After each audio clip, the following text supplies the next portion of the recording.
There's a ship on the horizon,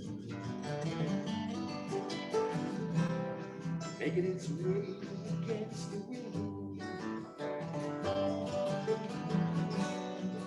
From the place where I stand watching, where my ship is coming in, deep in the waters of I she's getting like a song. Deep in my heart I can hear the call. Going once, going twice, going gone. Going once, going twice, going gone.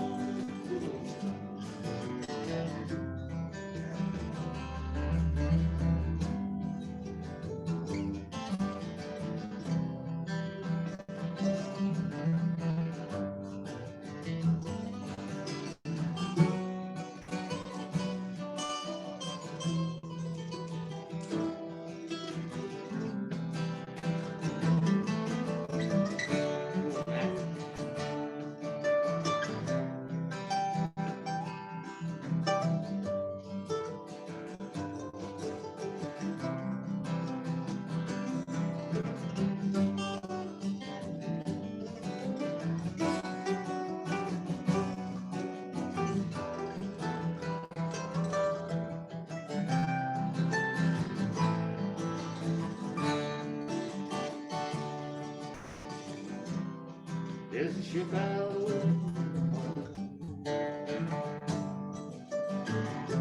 giving guidance with its light, but I had no one to return to as I went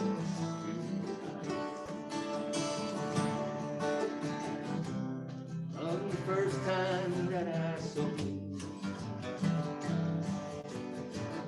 standing silent by the shore. I knew my search was over. I would look no more. In the waters of love, I am falling, sinking like a stone. Deep in my heart, I can hear love calling. Going once, going twice, going gone. Going twice, going gone.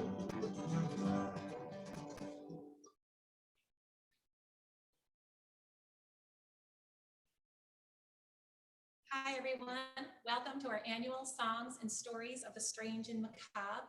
I'm really excited this year to be able to offer it to you via Zoom so we can let you enjoy it from the comforts of home. We'll be having various readers read to you. I'll introduce each one. And then the band, These Three Bums, will be singing for you. They consist of Dick Vincent, Bruce Hildenbrand, and Matt Bowe. Thanks so much, you guys. I'm so excited. So first off, for reading tonight, we have Lauren Letellier, who will be reading to us Hansel and Gretel, the Neil Gaiman edition. Thank you.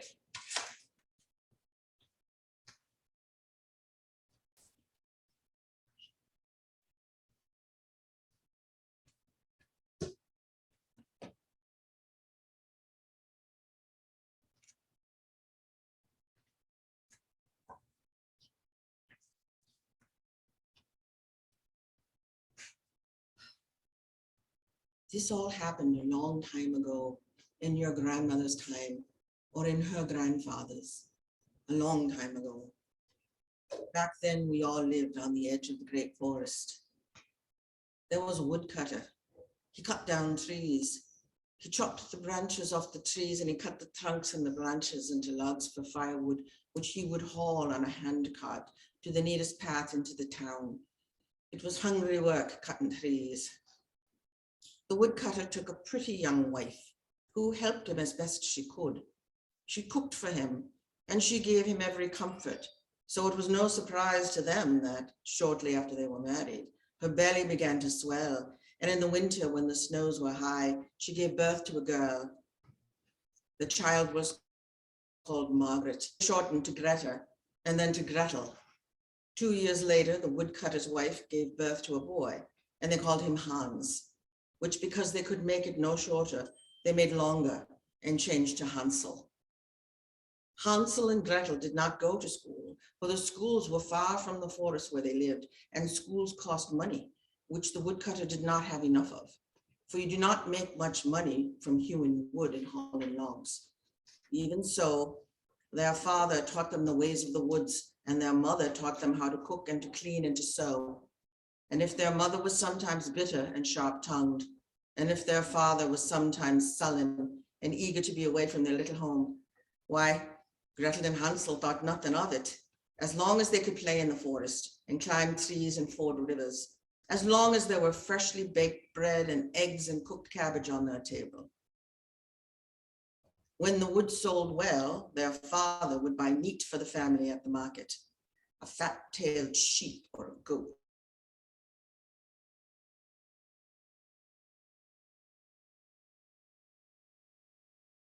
Wasps, and the family would feast that evening. There were rabbits in the forest. There were ducks in the woodcutter's pond. There were chickens scratching in the dirt behind the woodcutter's tiny house. There was always food. That was in the good old days, before the war, before the famine. War came, and the soldiers came with it, hungry, angry, bored, scared men, who, as they passed through, stole the cabbages and the chickens and the ducks. The woodcutter's family was never certain who was fighting whom, nor why they were fighting, nor what they were fighting about. But beyond the forest, fields of crops were burned and barley fields became battlefields, and the farmers were killed or made into soldiers in their turn and marched away. And soon enough, the miller had no grain to mill the flour. The butcher had no animals to kill and hang in his window. And they said you could name your own price for a fat rabbit. Soon enough, the root vegetables rotted in the fields, all the turnips and carrots and potatoes, for there were fewer and fewer people to dig them up. And it rained, so the only thing to eat their fill in those fields were the slugs. The woodcutter's cottage was far from the battles, but the woodcutter and his wife and Gretel and Hansel all felt the war's effects. They ate soup made from old cabbage leaves, into which the children would dip their stale bread, now hard as a stone, and the family went to bed hungry and woke up hungrier. The children slept on straw pallets. Their parents slept in an ancient bed that had once belonged to the woodcutter's grandmother. Hansel woke in the night, a sharp, empty pain in his stomach, but he did not say anything, for he knew there was little enough to eat. He kept his eyes closed and tried to return to sleep. When he slept, he was not hungry. He could hear his parents talking in the darkness. Yes, his mother was saying, 4 mouths to feed. If we keep going like this, we'll all die. Without the extra mouths, you and I will have a chance. We cannot, replied the woodcutter in a whisper. It would be a monstrous thing to do to kill our children, and I will have no part of it. Lose them, not kill them, said the woodcutter's wife. Nobody said anything about killing anybody. We'll take them deep into the forest and lose them. They will be fine. Perhaps a kind person will take them in and feed them. And we can always have more children, she added practically. A bear might eat them, said the woodcutter dejectedly. We cannot do this thing. If you do not eat, said his wife, then you will not be able to swing an axe. And if you cannot cut down a tree or haul the wood into the town, then we all starve and die. 2 dead are better than 4 dead. That is mathematics, and it is logic.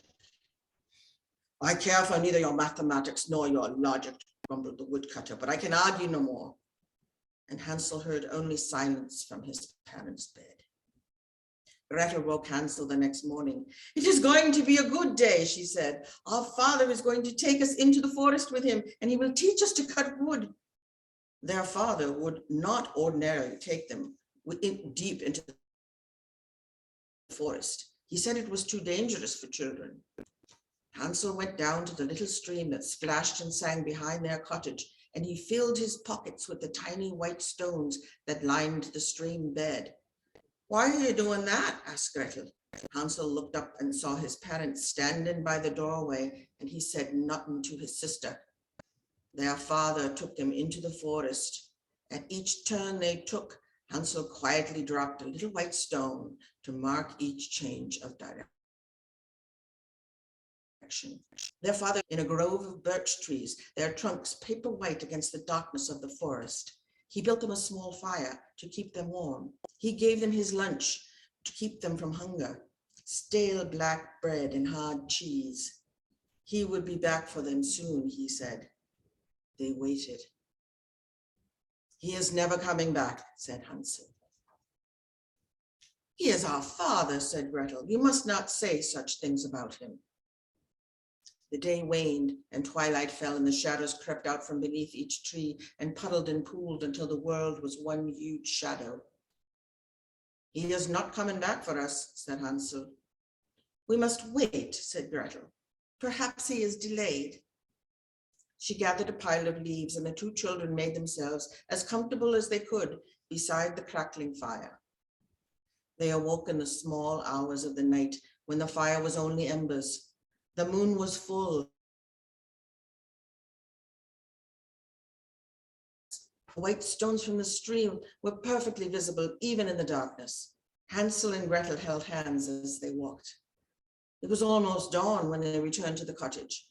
Their father's face was crimson and his eyes were red and wet, as if he had been crying and drinking. When he saw them, he jumped up. "It is Hansel," he exclaimed, "and it is Gretel.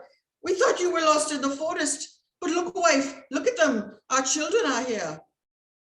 Their mother's face was pale and her lips were thin, and she watched them and said nothing. The woodcutter hugged them tightly to him, and he cried and he laughed and he cried and he laughed once more, and he gave the children each a swollen cherry soaked in syrup from a jar that had once been filled with them and was now almost empty, to show them both how pleased he was that they were home. Their mother looked hungrily at the last 4 cherries in the jar. The children sucked on the cherries as long as they could, making them last before they swallowed them. The children stayed in the house for another week, and a week after that, and nothing was said about the time they were lost in the forest and found their way home again. Hansel would lie there in the night, awake, listening in the darkness, but he heard nothing but snores and rustles.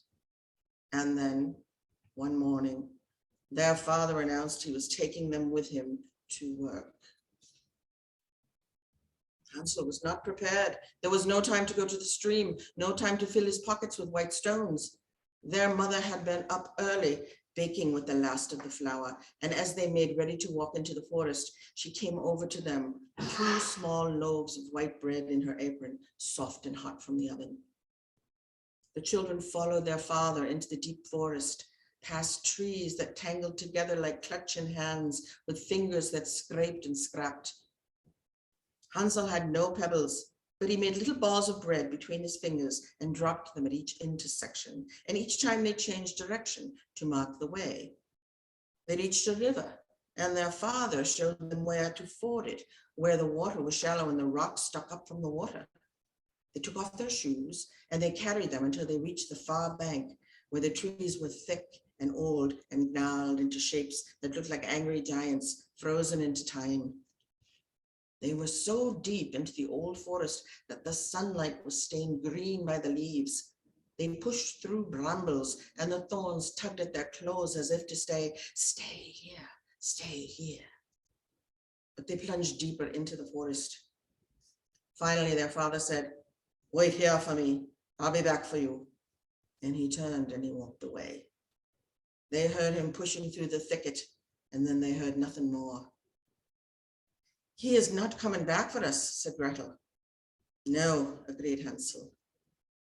They were so hungry. Gretel divided her little loaf into two, and she shared it with her brother. The daylight began to fade.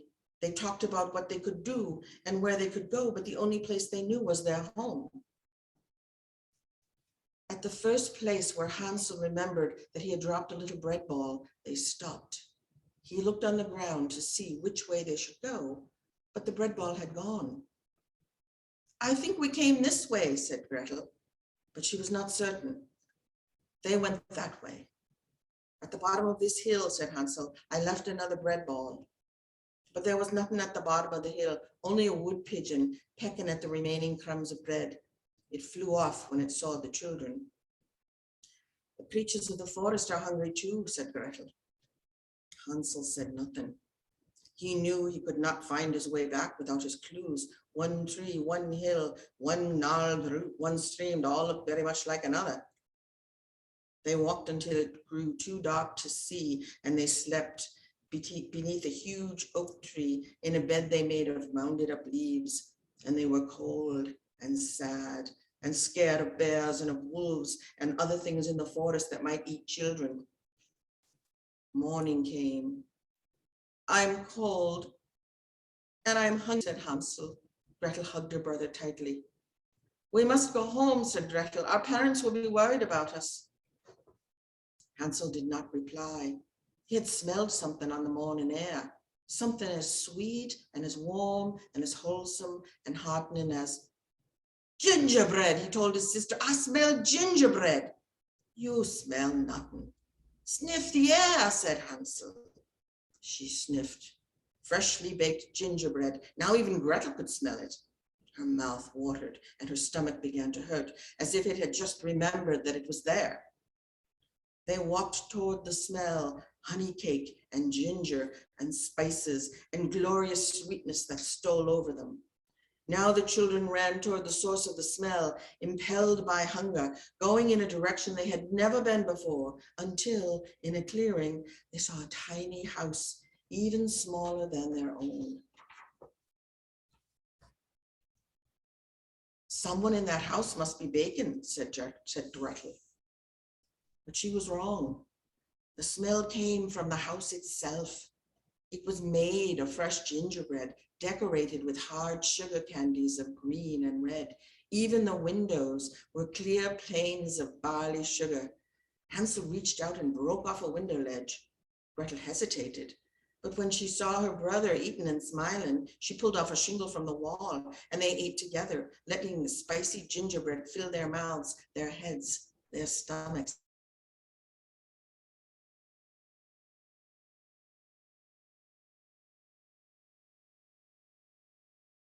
A voice from inside, gentle and amused. Hansel and Gretel said nothing, for they were scared and their mouths were full, and they were relieved when the person who came out of the little house was not an ogre or a monster, but a kindly-faced old woman leaning on a stick who peered about her short-sightedly with dim eyes. Why, you're children, she said. You must be so hungry. Children to eat my house like that. Come inside and let me feed you. There was only one room in the little house, with a huge brick oven at one end and a table laden with all good things, with candied fruits, with cakes and pies and cookies, with breads and with biscuits. There was no meat, though, and the old woman apologized, explaining that she was old and her eyes were not what they had been when she was young, and she was no longer up to catching the beasts of the forest as once she had been. Now, she told the children, she baited her snare and she waited, and often no game would come to her trap from one year to another. And what she did catch was too scrawny to eat and needed to be fattened up first. Still, she said, you children give me hope. And I think it is lucky that you have come. Perhaps now there will be meat once again. The children told her of their mother and their father and how they had been taken into the forest and abandoned, and the old woman tutted and clucked and shook her head. Whatever is the world coming to, she said sadly. And she showed the children to their little beds, the sheets so white and crisp, the pillows so soft. They slept as deeply and as soundly as if their food had been drugged, and it had. The old woman was stronger than she looked, a sinewy, grisly strength. She picked Hansel up and carried the sleeping boy into the empty stable at the rear of the little house, where there was a large metal cage with rusty bars. She dropped him onto the straw, for there was only straw on the floor, along with a few ancient and well-chewed bones, and she locked the cage, and she felt her way along the wall back to the house. "Meat," she said happily. Gretel awoke in a dark corner of the cottage on the floor. The little beds had been removed, as had the uneaten food that had been left on the table. She was tied to the table leg by a long chain. There was nothing sweet about the old woman, not any longer. She made Gretel clean and work for her, and if the girl did not obey her fast enough, she would beat her and call her all manner of evil names.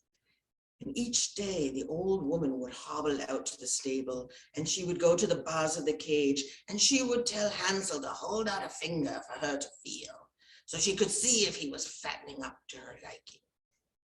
She fed him cake, and she fed him potatoes and candied fruit. She fed him puddings of all kinds, and fools, and gruels, and crumbles, and cobblers. She would stand beside the cage as he ate, listening to make sure that he swallowed every crumb, licked every bowl clean, and she would poke at him with her stick if he dared to complain that he was full, that he could not choke down another mouthful. Gretel, chained in the house, could not see her brother, could only hope that he was all right. Sometimes, when she returned from visiting Hansel, the old woman would be in good spirits, and she would tell Gretel that she would take care of her and protect her as she grew into a woman, that she would teach the girl all her secrets, teach her to call the birds down from the trees, teach her to ensnare travelers, to make sure that anyone who came to the cottage would never leave. But an hour later, she would be scolding Gretel and telling her she was good for nothing at all. Now, as day followed day, the old woman would return from visiting Hansel in every humor.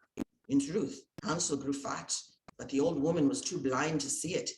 Each day she reached for his finger, but instead he would hold out a bone he had found in the straw. She felt the bone, and thinking it was the boy's finger, left him for another day. Her patience, however, was not inexhaustible. One morning, a month or more after the children had been captured, the old woman returned from visiting Hansel and told Gretel to light a fire in the brick oven.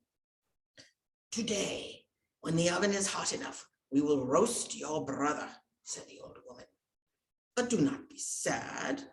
I will give you his bones to chew, little one." Gretel shrugged. She hardly spoke to the old woman, only a word or two if she had to. The old woman had begun to suspect that the girl was little more than a half-wit. Gretel did as she was told. She lit the wood in the oven, watched the branches flare and burn. She closed the door to the oven. Inside, the wood was burning. Soon it would collapse to glowing embers. "See if it is hot enough to roast your brother yet," said the old woman. "Climb inside and tell me." And she stood where she was, making no move, even to open the oven door. "It is easy. Simply open the door and lean in and feel if it is hot enough yet to roast flesh." "I don't know how," said Gretel again. "You are a slattern and a dolt," exclaimed the old woman. "Idiot child, I will show you."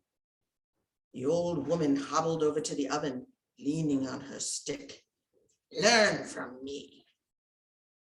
The old woman opened the oven door. Gretel had learned more from her than the old woman suspected.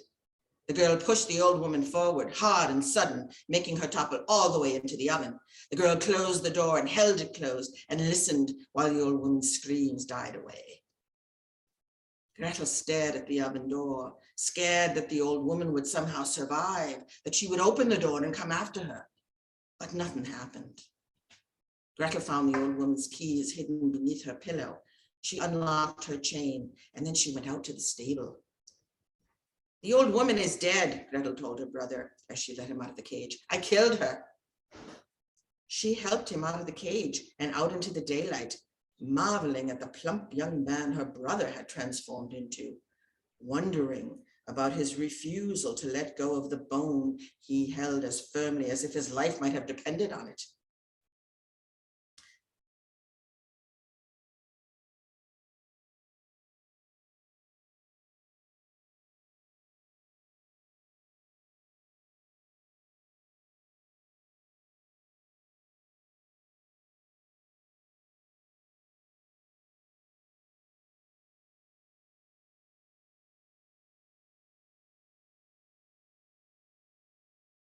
Gloves and hats of travelers, and coins of gold and of silver, a string of pearls, chains of gold and chains of silver, rings set with diamonds and rings set with rubies, all the treasures of the people who had visited the old woman's cottage over the years and who had never left.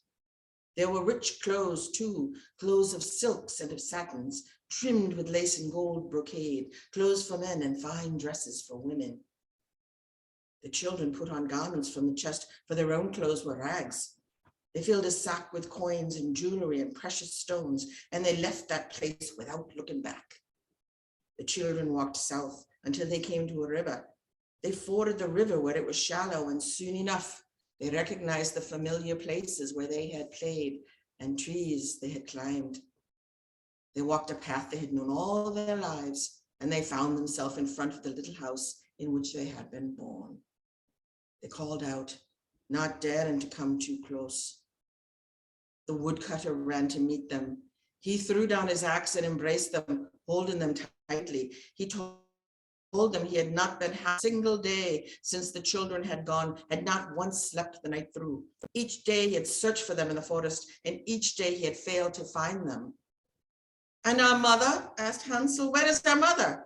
We have brought precious stones and all manner of riches, and now our mother can eat whatever she wants and live whatever she wants, and she will not have to be afraid that we will all starve. The woodcutter said nothing, but he showed them the grave in the garden that he had dug himself for their mother, for she had died soon after the children had gone, whether of something eating her away from inside, or from hunger, or from anger, or loss of her children. No one alive can say.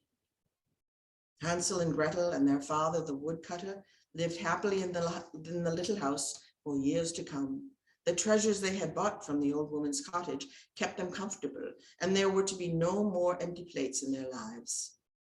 And in the years that followed, Hansel and Gretel each married, and married well, and the people ate so much fine food that their belts burst and the fat from the meat ran down their chins, while the pale moon looked down kindly on them all.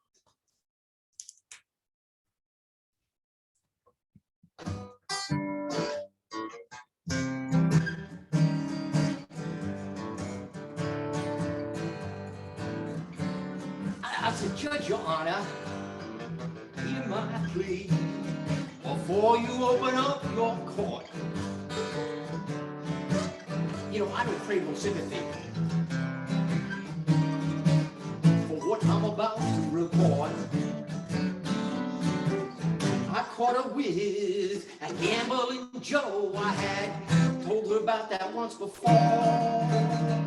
I pulled my knife, I went insane. The rest you already know.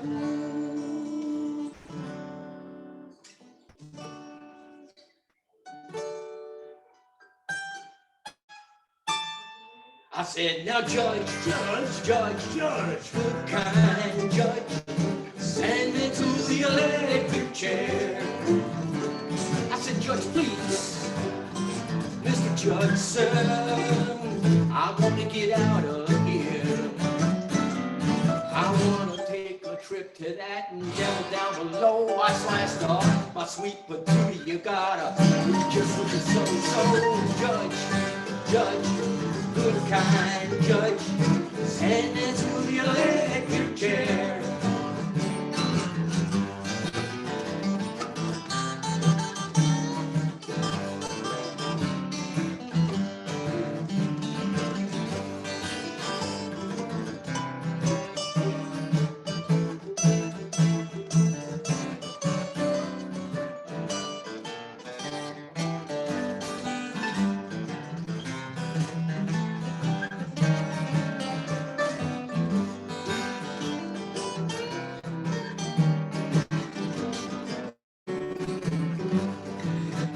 said, now judge, oh, good kind judge, send me to the electric chair.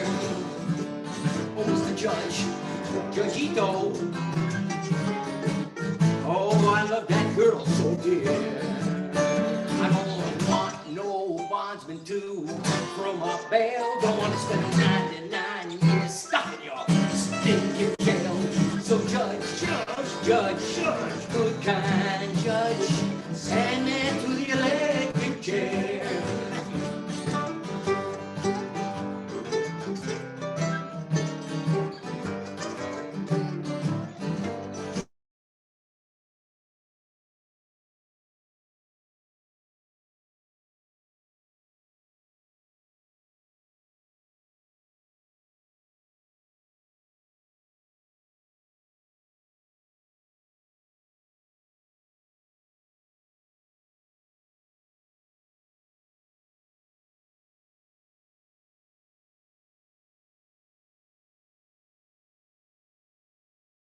Oh, good kind judge, send me to the electric chair. Oh, Mr. Judge said, oh, burn me 'cause I don't care. But first I cut her with my Bowie knife, then I kicked her in the side, and then I stood there laughing as she wobbled and died. So judge, oh, good kind judge, send me to the electric chair. I said, Judge, oh, please, Judge. Oh, so Mr. Judge, sir,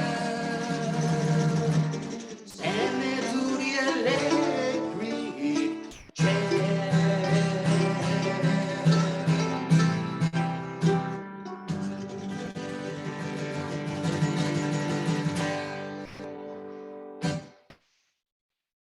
That would be the electric chair. There you go. You know one? Yeah, this one's from St. James, huh? Yeah.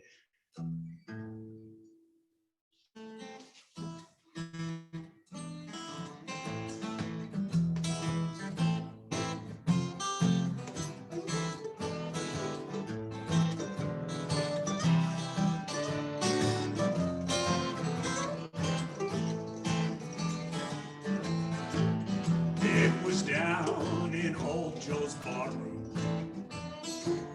on the corner by the square, serving drinks up as usual. The usual crowd was there. On my left stood Big Joe McKennedy. His eyes were bloodshot red. He turned to face the crowd around him. These are the words he said. I went down to the St. James Infirmary. Saw my baby there. She was stretched out on a long white table. So sweet, so cold, so fair. Now 16 cold black horses pull that rubber-tired hat. 17 miles to the graveyard, and my baby's never coming back. So let it go, God bless her, wherever she may be. She searched this wide world over, never find a man like me.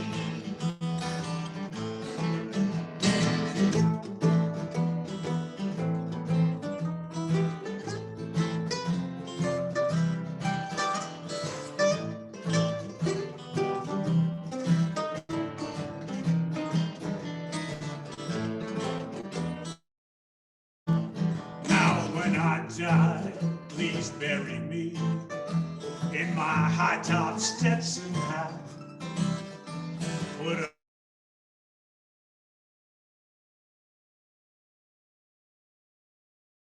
$20 gold piece on my wall. I want 6 crap shooters, 4 bowlbearers, and a chorus girl to sing me a song.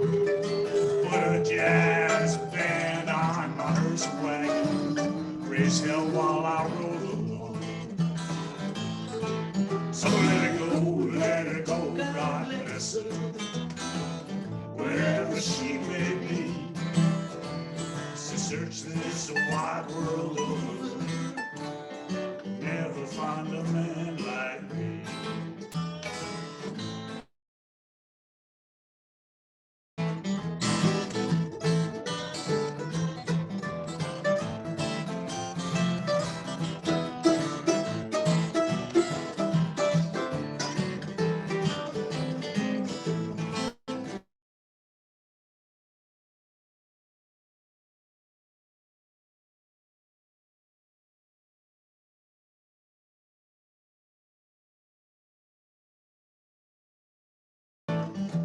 Well, now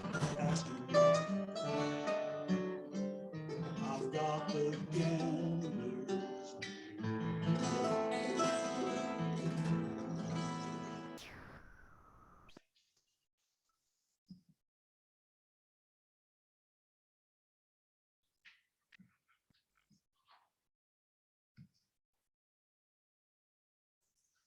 Hi, everyone. Thank you so much. That was delightful. And now I'd like to introduce Andrew Joffe, who will be reading selections from Story by H.P. Lovecraft. a story by H.P. Lovecraft. Thank you.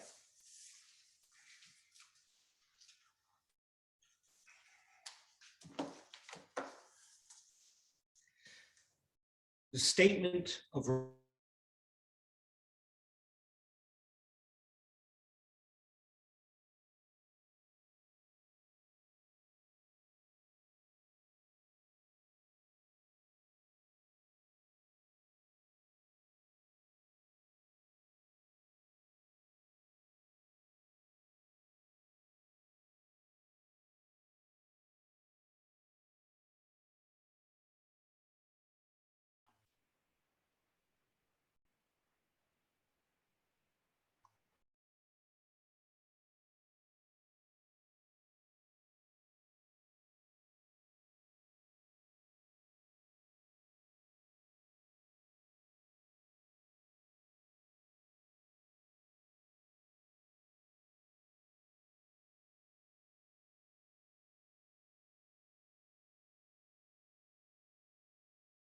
his terrible researches into the unknown. I will not deny, though my memory is uncertain and indistinct, that this witness of yours may have seen us together, as he says, on the Gainesville Pike, walking towards the cypress swamp at 11:30 on that awful night, that we bore electric lanterns, spades, and a curious coil of wire with attached instruments. I will even affirm, for these things all played a part in the single hideous scene which remains burned into my shaken recollection.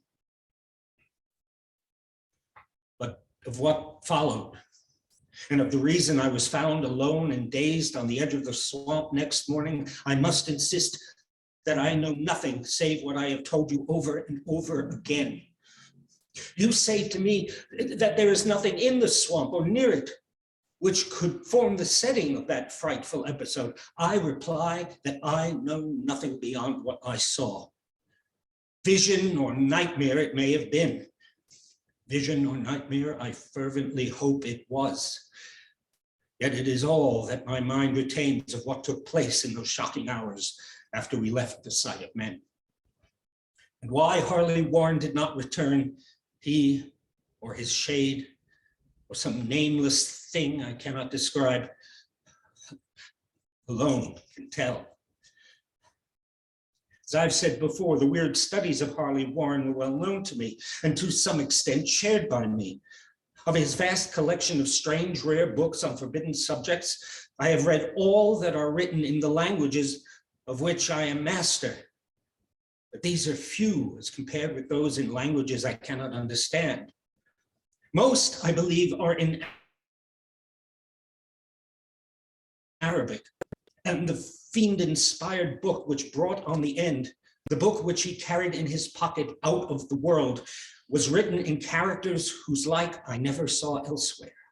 Warren would never tell me just what was in that book. As to the nature of our studies, must I say again that I no longer retain full comprehension? It seems to me rather merciful that I do not. but they were terrible studies, which I pursued more through reluctant fascination than through actual inclination. Warren always dominated me, and sometimes I feared him. I remember how I shuddered at his facial expression on the night before the awful happening, when he talked so incessantly of his theory, why certain corpses never decay, but rest firm and fat in their tombs for 1,000 years. But I do not fear him now, for I suspect that he has known horrors beyond my ken.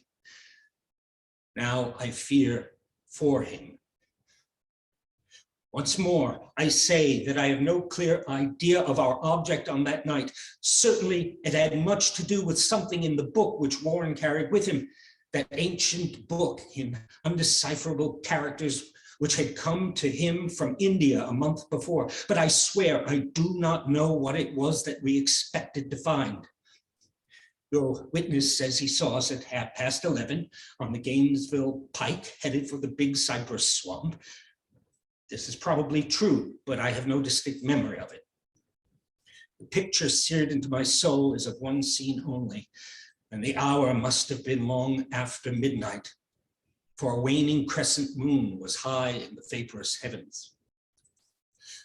The place was an ancient cemetery, so ancient that I trembled at the manifold signs of immemorial years. It was in a deep, damp hollow, overgrown with rank grass, moss, and curious creeping weeds, and filled with a vague stench which my idle fancy associated absurdly with rotting stone. On every hand, there were signs of neglect and decrepitude, and I seemed haunted by the notion that Warren and I were the first livers to invade a lethal silence of centuries. Over the valley's rim, a wan, waning crescent moon peered through the noisome vapors that seemed to emanate from unheard-of catacombs. And by its feeble, wavering beams, I could distinguish a repellent array of antique slabs, urns, cenotaphs, and mausoleum facades, all crumbling, moss-grown and moisture-stained, and partly concealed by gross luxuriance of unhealthy vegetation. My first vivid impression of my own presence in this terrible necropolis concerns the act of pausing with Warren before a certain half-obliterated sepulcher, and of throwing down some burdens which we seem to have been carrying. I now observed that I had with me an electric lantern and 2 spades, while my companion was supplied with a similar lantern and a portable telephone outfit. No word was uttered, for the spot and the task seemed known to us, and without delay we seized our spades and commenced to clear away the grass, weeds, and drifted earth from the flat, archaic mortuary. After uncovering the entire surface, which consisted of 3 immense granite slabs, we stepped back some distance to survey the charnel scene, and Warren appeared to make some mental calculations. He then returned to the sepulcher and, using his spade as a lever, sought to pry up the slab lying nearest to a stony ruin, which may have been a monument in its day. He did not succeed and motioned to me to come to his assistance. Finally, our combined strength loosened the stone, which we raised and tipped to one side. The removal of the slab revealed a black aperture from which rushed an effluence of miasmal gases so nauseous that we started back in horror. After an interval, however, we approached the pit again and found the exhalations less unbearable. Our lanterns disclosed the top of a flight of stone steps, dripping with some detestable ichor of the inner earth, and bordered by moist walls encrusted with nitre.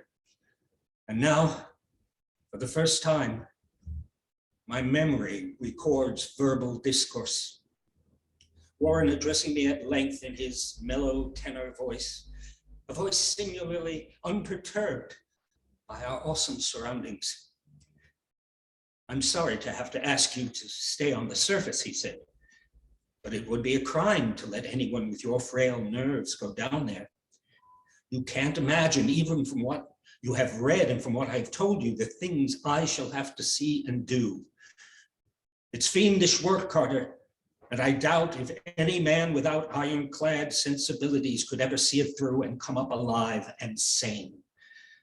I don't wish to offend you, and heaven knows I'd be glad enough to have you with me, but the responsibility is in a certain sense mine, and I couldn't drag a bundle of nerves like you down to probable death or madness. I tell you, you can't imagine what the thing is really like.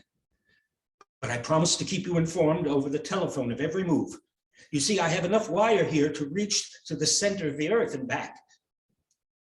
I can still hear, in memory, those coolly spoken words, and I can still remember my remonstrances. I seemed desperately anxious to accompany my friend into those sepulchral depths, yet he proved inflexibly obdurate. At one time, he threatened to abandon the expedition if I remained insistent, a threat which proved effective since he alone held the key to the thing. All this I can still remember, though I no longer know what manner of thing we saw.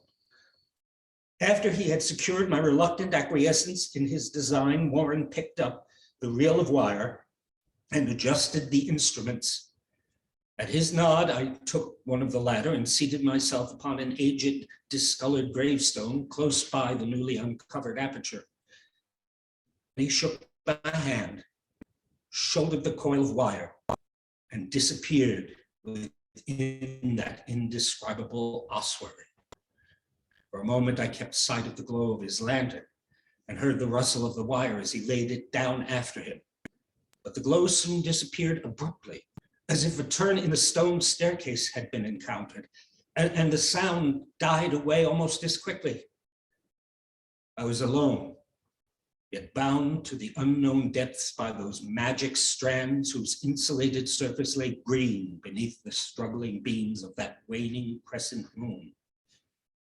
In the lone silence of that hoary and deserted city of the dead, my mind conceived the most ghastly fantasies and illusions, and the grotesque shrines and monoliths seemed to assume a hideous personality, a half-sentience. Amorphous shadows seemed to lurk in the darker recesses of the weed-choked hollow, and to flit, as in some blasphemous ceremonial procession, past the portals of the moldering tombs in the hillside. Shadows which could not have been cast by that pallid, peering crescent moon. I constantly consulted my watch by the light of my electric lantern and listened with feverish anxiety at the receiver of the telephone, but for more than a quarter of an hour, heard nothing. Then a faint clicking came from the instrument, and I called down to my friend in a tense voice. Apprehensive as I was nevertheless unprepared for the words which came up from that uncanny vault in accents more alarmed and quivering than any I had heard before from Harley Warren. He who had so calmly left me a little while previously, now called from below in a shaky whisper, more portentous than the loudest shriek. God, if you could see what I am seeing. I could not answer. Speechless, I could only wait. Then came the frenzied tones again. Carter, it's terrible, monstrous, unbelievable. This time my voice did not fail me, and I poured into the transmitter a flood of excited questions. Terrified, I continued to repeat, Warren, what is it? What is it? Once more came the voice of my friend, hoarse with fear and now apparently tinged with despair. I can't tell you, Carter. It's too utterly beyond thought. I dare not tell you. No man could know it and live. Great God, I never dreamed of this. Stillness again, save for my now incoherent torrent of shuddering inquiry. Then the voice of Warren in the pitch of wilder consternation. Carter, for the love of God, put back the slab and get out of this if you can. Quick, leave everything else and make for the outside. It's your only chance. Do as I say and don't ask me to explain. I heard, yet was able only to repeat my frantic questions. Around me were the tombs and the darkness and the shadows. Below me, some peril beyond the radius of human imagination. But my friend was in greater danger than I, and though through my fear I felt a vague resentment that he should deem me capable of deserting him under such circumstances. More clicking. After a pause, a piteous cry from Warren, "Beat it! For God's sake, put back the slab and beat it, Carter!" Something in the boyish slang of my evidently stricken companion unleashed my faculties. I formed and shouted a resolution. "Warren, brace up, I'm coming down." But at this offer, the tone of my auditor changed to a scream of utter despair. "Down! You can't understand. It's too late, and it's my own fault. Put back the slab and run. There's nothing you or anyone else can do now." The tone changed again, this time acquiring a softer quality, as of hopeless resignation. Yet it remained tense through anxiety for me. "Quick, before it's too late." I tried not to heed him, tried to break through the paralysis which held me and to fulfill my vow to rush down to his aid. But his next whisper found me still held inert in the chains of stark horror. "Carter, hurry. It's no use, you must go. Better one than two, the slab." A pause, more clicking, then the faint voice of Warren. "Nearly over now. Don't make it harder. Cover up those damned steps and run for your life. You're losing time. So, won't see you again." Here Warren's whisper swelled into a cry that gradually rose to a shriek fraught with all the horror of the ages. "Curse these hellish things! Legions, my God, beat it! Beat it! Beat it!" After that was silence. I know not how many interminable eons I sat stupefied, whispering, muttering, calling, screaming into that telephone. Over and over again through those aeons, I whispered, muttered, called, shouted, and screamed, "Warren, Warren, answer me, are you there?" And then there came to me the crowning horror of all, the unbelievable, unthinkable, almost unmentionable thing. I have said that eons seemed to elapse after Warren shrieked forth his last despairing warning, and that my own cries broke the hideous silence. After a while, there was a further clicking in the receiver. I strained my ears to listen. Again, I called down, "Warren, are you there?" And in answer, heard the thing which had brought this cloud over my mind. I do not try, gentlemen, to account for that thing, that voice, nor can I venture to describe it in detail, since the first words took away my consciousness and created a mental blank which reaches to the time of my awakening in the hospital. Shall I say that the voice was deep, hollow, gelatinous, remote, unearthly, inhuman, disembodied? What shall I say? It was the end of my experience and is the end of my story. I heard it and knew no more. Heard it as I sat petrified in that unknown cemetery in the hollow amidst the crumbling stones and the falling tombs, the rank vegetation and miasmal vapors. Heard it well up from the occur as I watched amorphous, necrophagous shadows dance beneath an accursed waning moon. This is what it said: "You fool, Warren is dead."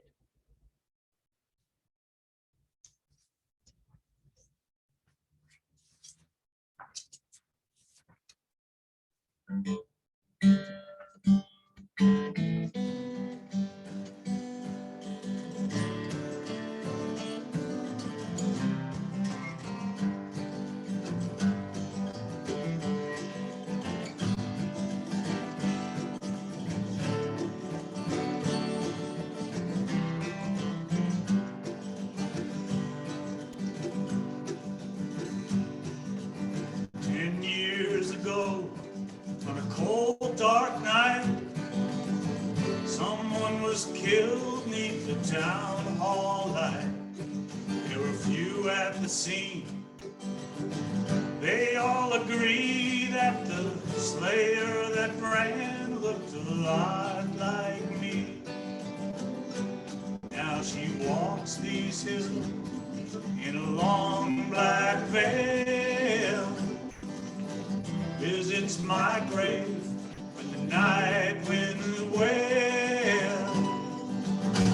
Nobody knows, nobody sees, nobody knows but me.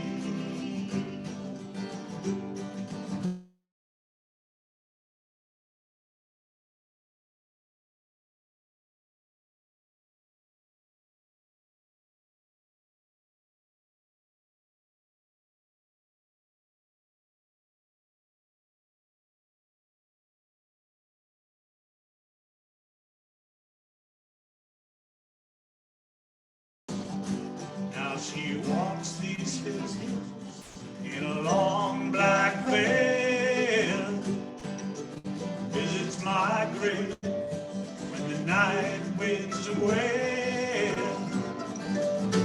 Nobody knows, nobody sees, nobody knows but me.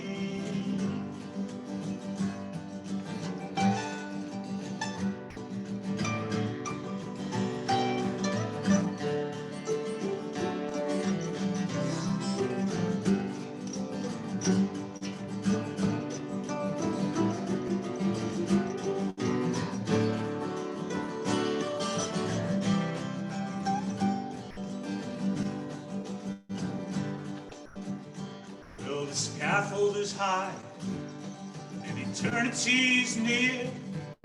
She stood in the crowd and she shed not a tear.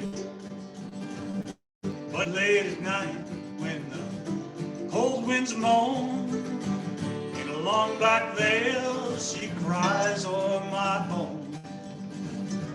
Now she walks these hills in a long black veil, visits my grave when the night winds wail. Nobody knows, nobody sees, nobody knows but me. Nobody knows, nobody sees, nobody knows but me.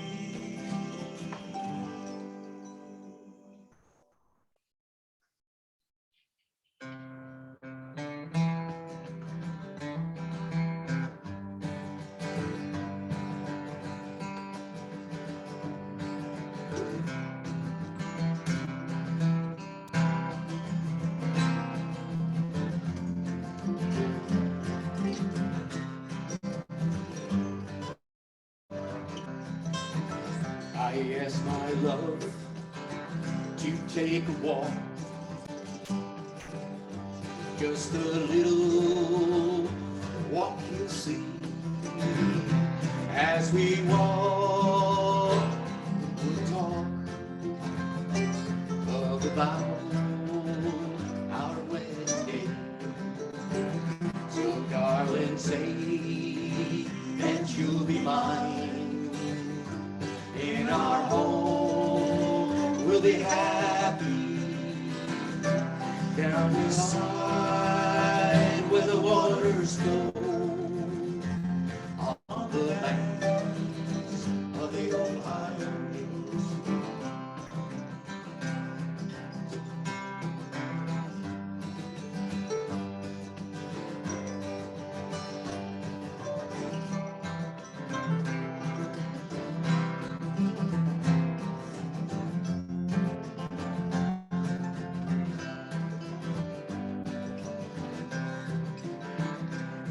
Her by her pretty white hand, I led her down that bank of sand. I threw her in where she would drown. Oh Lord, I watched as she floated down. say that you'll be mine. In our home, we'll be happy. Down beside where the waters flow, on the banks of the Ohio.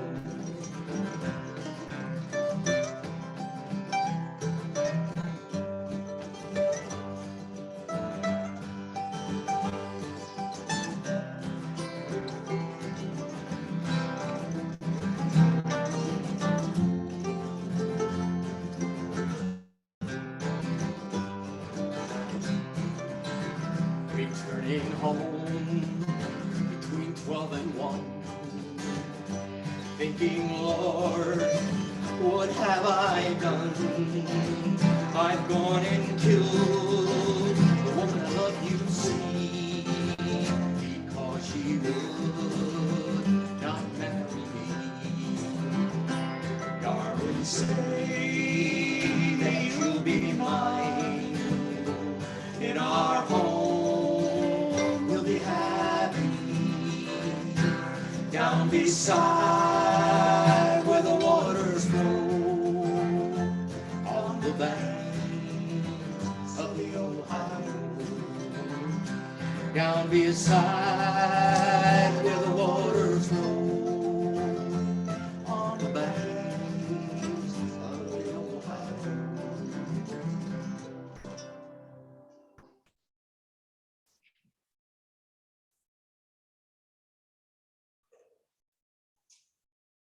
And our last story for tonight will be read by James Occhino.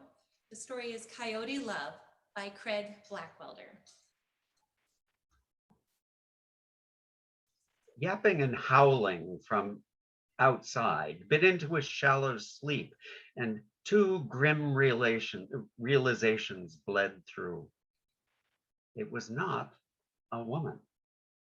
That was the first shock to hit him as he lurched back to consciousness.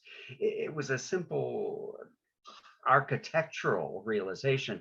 The naked body next to his naked body under the soft down comforter, in the strange bed, in this strange room, the naked body that he was holding close to him with his right arm, the naked body that was on top of his left arm, which was numb, belonged to a hairy, muscular man who smelled like lime juice and gin and obsession for men. Only then, and with much less urgency, did he realize that he was still drunk. Though not so drunk that he didn't feel the dry mouth, the hint of a headache, the nausea that told him by noon he was going to have a bitch of a headache. This couldn't happen. This event could not be allowed to happen. He was in the Army, an airborne ranger, special freaking forces. He was not allowed to wake up naked in bed with another man. Deep breath, quietly. Exhale.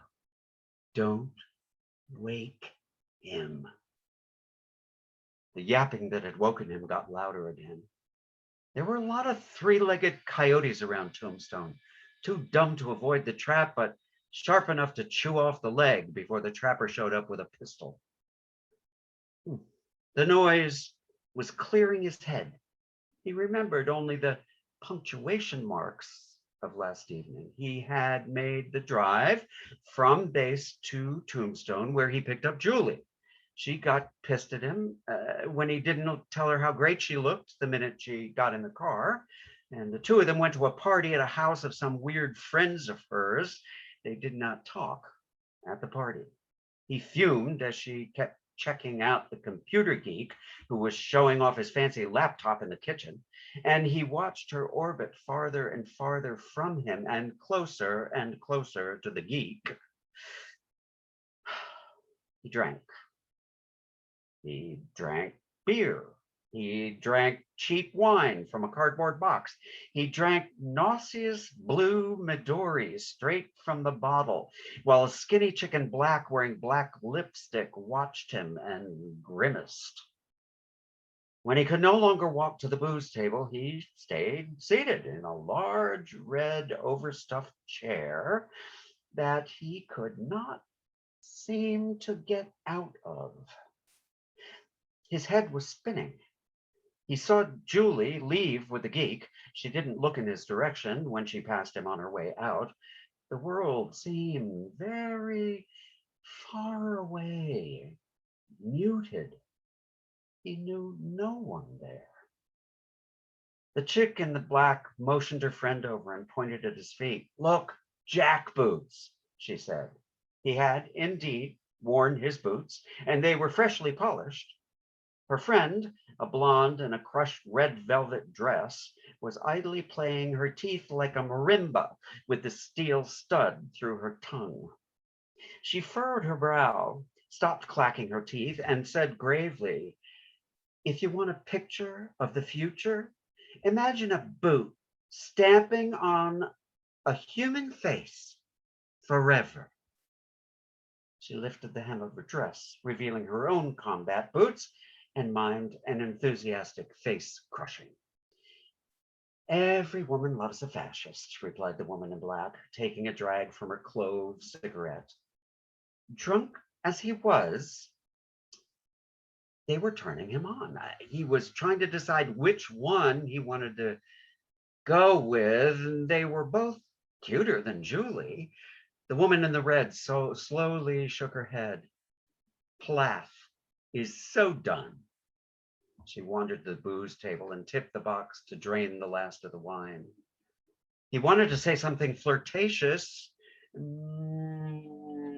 but before anything came to his slow motion mind, the woman in black lost interest and caught up with her friend, who was now playing her dental marimba so enthusiastically he thought she'd chip a tooth. No one else spoke to him for the next 2 hours as he sat in the plush red chair glaring. He sat there feeling as welcome as a rotten mouse floating in a fresh bottle of beer. He could not drive back to base. This fucked up. And he didn't know where he would go after the party. He was afraid. He was afraid he was going to turn into a weepy drunk.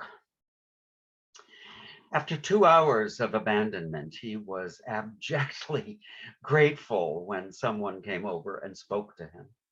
He remembered the nice blonde guy who said he looked like he needed a glass of water instead of beer. He remembered the guy asking his name. He remembered the guy asking if he wanted to crash at his place.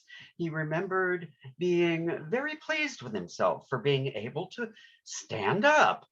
He remembered leaning on the guy's shoulder in the cool night air as they slowly navigated their way to the guy's red Volkswagen Beetle. He remembered feeling revived by the cool air from the car's open window as they drove to the blonde guy's house, listening to old surf guitar music. He remembered walking into the guy's house and pardoning himself to vomit. He remembered nearly missing the toilet. He remembered the guy coming back from the kitchen and giving him orange slices to wash the taste of bile from his mouth.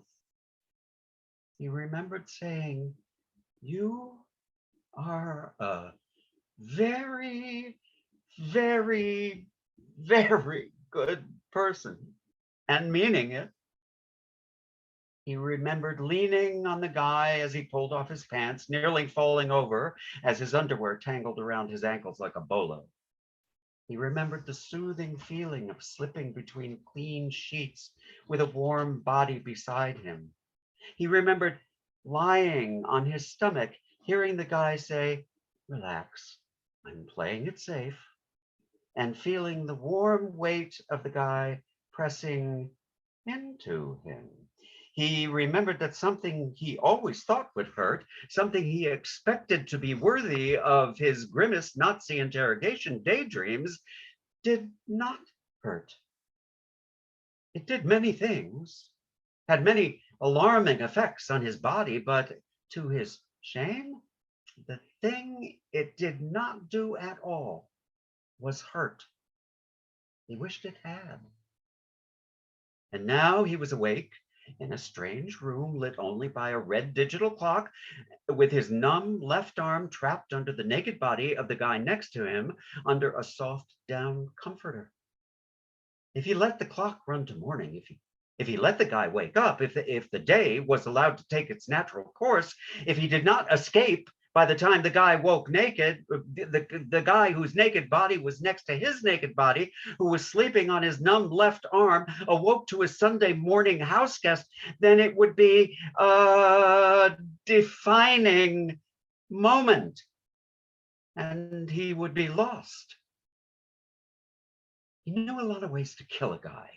He could snap his neck. He could press his thumbs into the guy's carotids for a few minutes. He could smash the bridge of his nose back up into his brain. These were all things he'd done in his training. The guy was not the enemy, however, but a very, very, very nice guy. He'd said so not 4 hours ago. All he really needed to do was escape without waking the guy, without facing him, and he would be fine. He would go back to base, forget about the party, about Julie and the rest of the weekend. He would nurse his hangover all day Sunday and be a normal soldier again by the time PT rolled around Monday morning. He just had to free himself first. This would have to be a stealth mission. He decided to chew his arm off. He changed his mind. He argued with himself, which he knew he ought not to do since he was still drunk, and part of him was comfortable and wanted to go back to sleep, but the red clock said 6:28, and he didn't know if there might be an alarm set for sometime soon. He had to be gone by the time the guy woke up. If he was still there, it'd mean showers, eggs over easy with toast and coffee, formal introductions, small talks, acknowledgement of what they'd done. He really wished it hadn't not hurt. He liked his arm. He'd work on a lot of hours to get his arm like that, with biceps looking like baseballs under his tanned skin. For a second, he thought it would be worth being that way just to have both arms, but then he heard his dad's voice. Damn it, son. What's the good of having two arms and muscles and looking tough and whatnot if you ain't a real man anyhow? You still knew what you were. And he did. His daddy'd been a real hellraiser when he was young, and in '66 joined the Marines and wound up losing an arm in Nam. Now he was a respected foreman at the Goodyear plant back home in Lawton. There was a real man, a man you could look up to, and that was that. He licked his lips and decided to do it.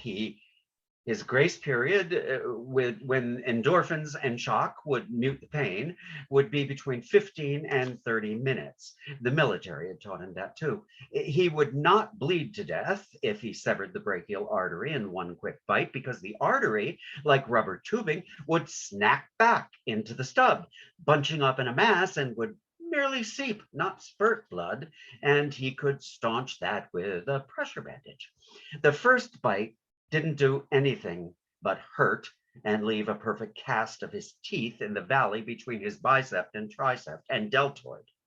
The second bite drew blood where his canines punctured the skin.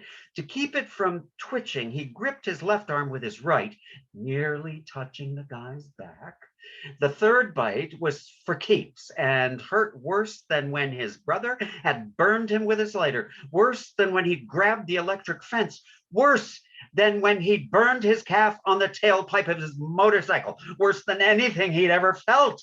Tears came to his eyes, and again, he almost changed his mind, but he bit down, and his mouth filled with a taste of blood, and he pulled his head from side to side to rip away a piece of his arm.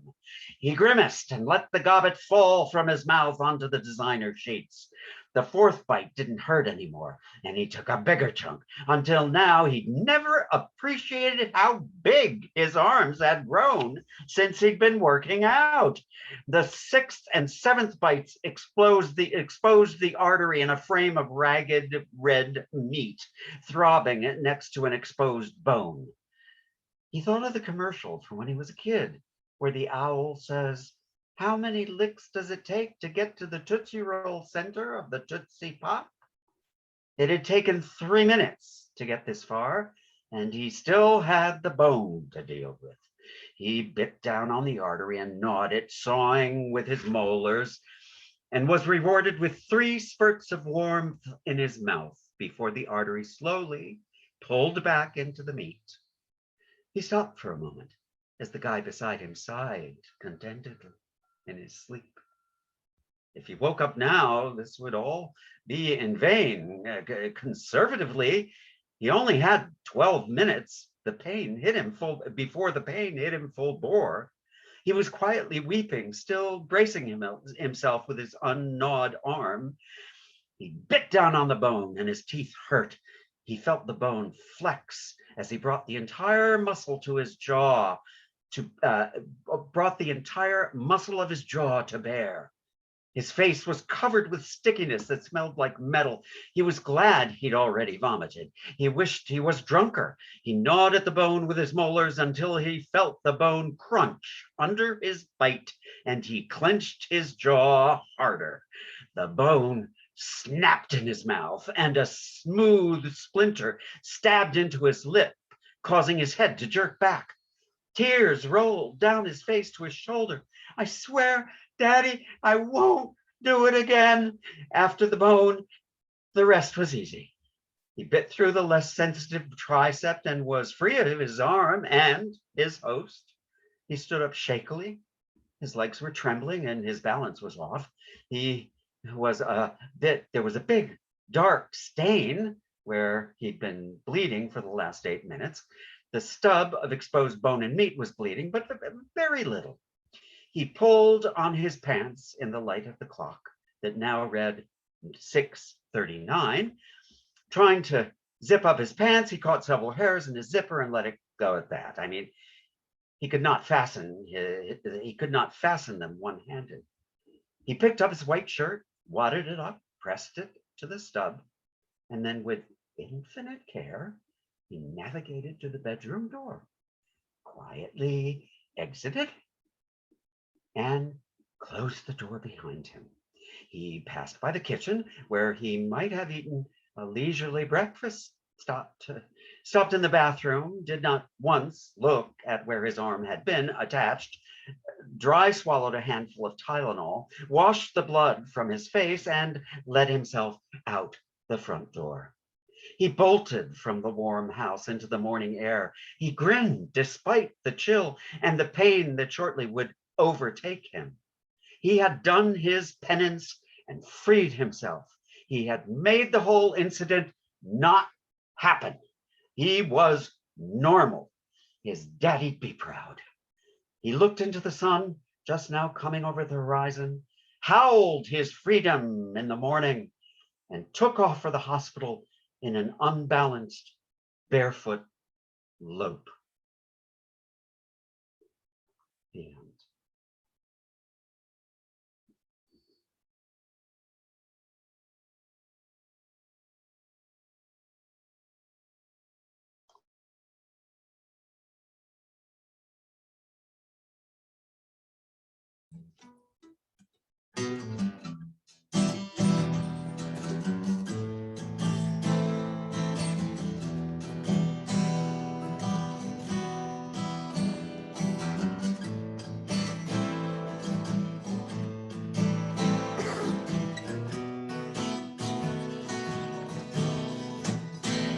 I put a spell on you,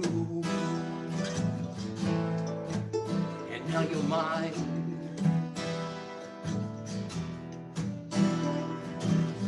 You better stop the things you do. I tell you, I ain't lying. I can't stand it, you're running around. can't stand it, you've been keeping me down. I put a spell on you, and now you're mine.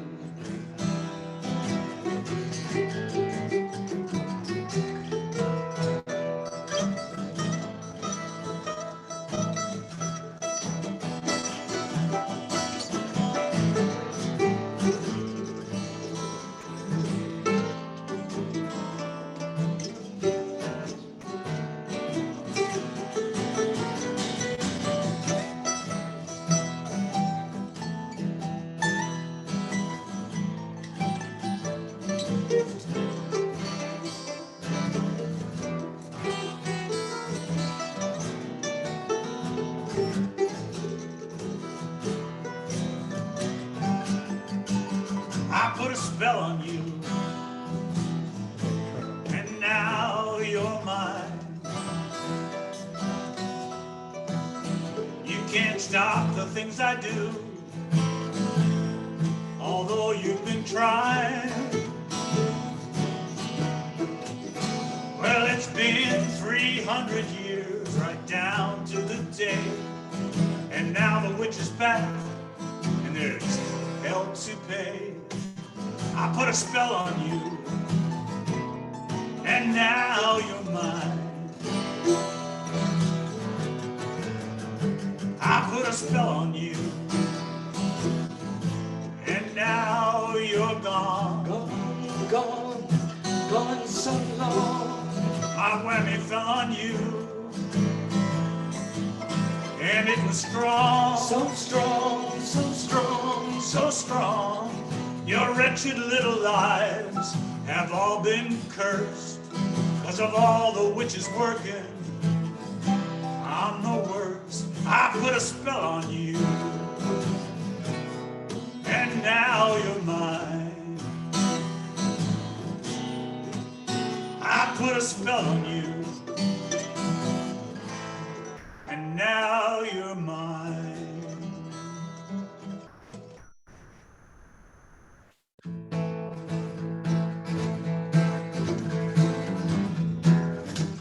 the town of Valfreda, the stranger one fine day.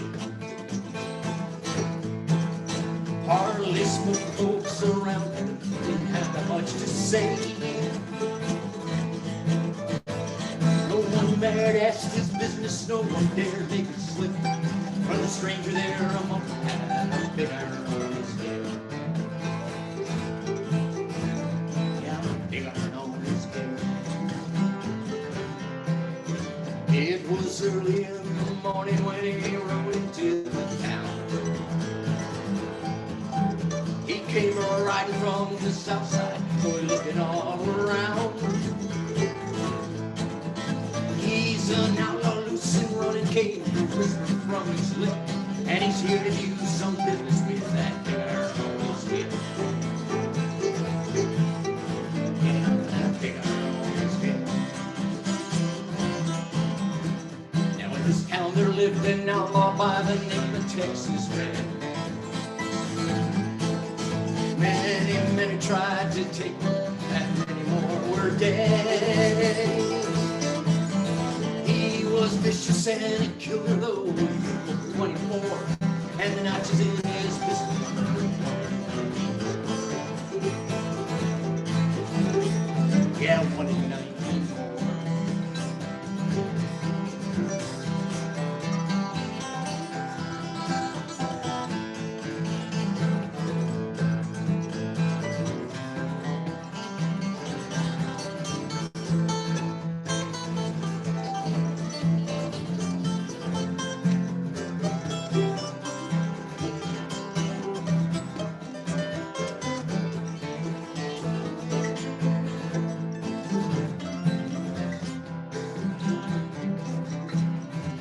Now the stranger started talking, made it plain to folks around. He was an Arizona Ranger, wouldn't be that long in town. He was there to take an outlaw back, maybe alive, maybe dead. He said it didn't matter, he was after Texas Red. Yeah, he's after Texas Red. Texan long before the story was released in Texas Red. Yeah, the outlaw didn't worry, and he never tried. We're dead. Oh, 20 men had tried to take them, 20 men would make a slip. 21 would be the ranger with that big iron on his head. Yeah, that big iron on his head.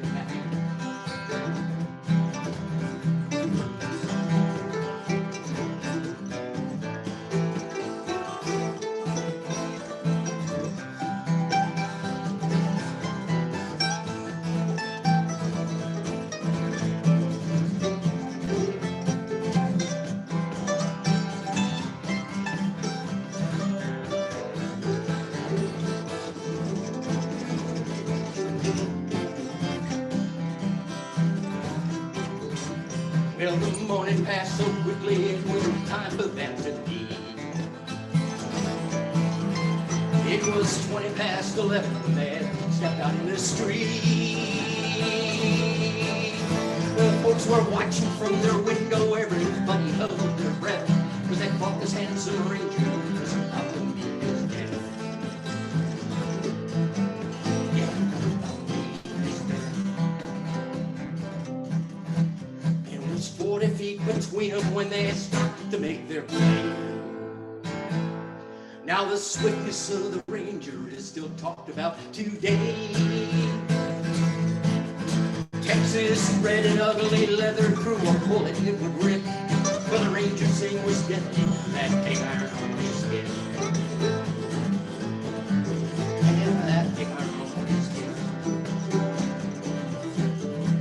It was over in a moment and the folks had gathered round. Yeah, there the body of the outlaw lied almost on the ground. Though he might have gone on living, oh, he made that fatal slip. He tried to match the ranger with that big iron on his head. Yeah, that big iron on his head. Big iron, big iron. He tried to match the ranger, that big iron on his head. That big iron on his head.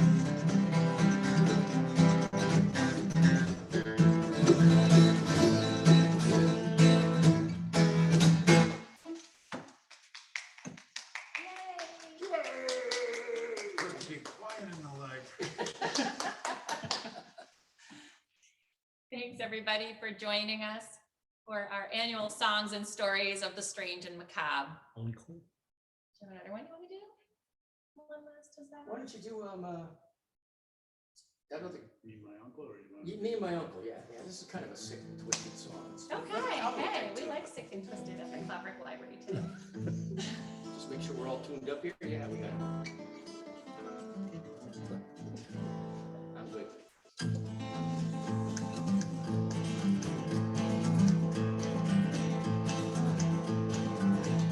Me and my uncle went riding down Colorado, West Texas bound. Well, we got off at Santa Fe, being partly it was halfway. Night was the hottest part of the day.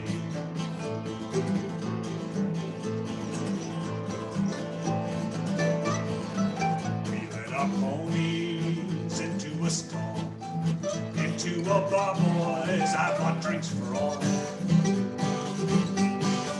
3 days in the saddle, you know my body hurt.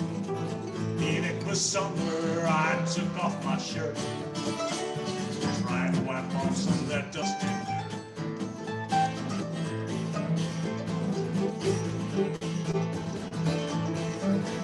Texas cowboys all over town, with gold and silver all weighing down. All that money, it seemed a terrible shame. You know my uncle, he starts a friendly game. I know Jack, winner takes it.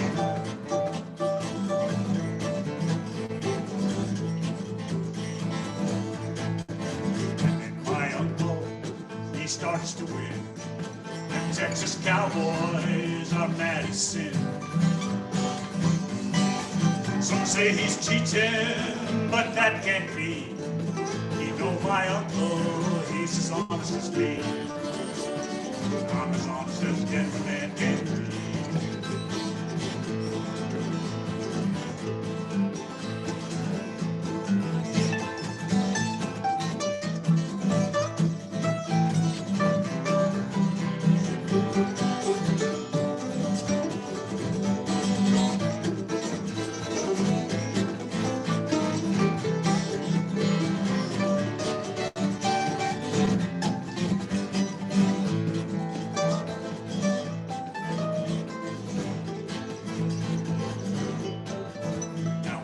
Cowboys, he strung as he draw. I grabbed a bottle and socked him on the jaw. I shot another, he won't grow old. In the confusion, Uncle grabbed the gold. He hightailed it off to Mexico.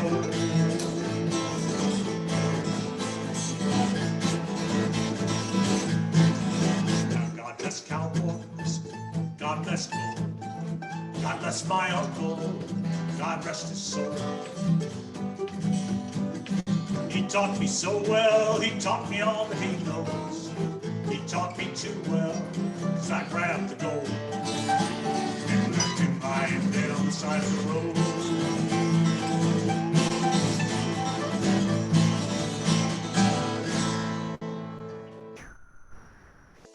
Thank you so much. Thank you, everybody. Again, I want to thank these three bums for being here tonight, and Andrew Joffe, James Occhino, and Lauren Letellier for reading for us this evening. Have a happy Halloween, everyone.